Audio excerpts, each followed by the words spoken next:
আরে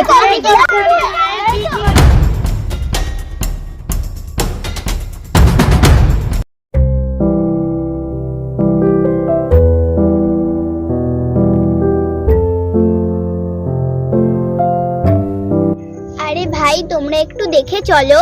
কেন রে, তোর কেনা রাস্তা নাকি? এভাবে কথা বলছো কেন? তো কিভাবে বলবো? কথা শেখাতে আসবি না আমাদের। নিজে তো কানার মতো হাঁটছিলি। কি রে, চুপ কেন? বল কিছু। হ্যাঁ, লাগতে আসবি না আমাদের সাথে। ঠিক আছে ভাই, সরি। প্রভু যিশু আমাদেরকে ক্রোধে ধীর হতে শেখান। তাই সবাই যেরকম ব্যবহার করে আমরা সেরকম ব্যবহার করতে পারি না। তাই হয় ক্ষমা করে দিতে হয়, নয়তো ক্ষমা চেয়ে সরে আসতে হয়।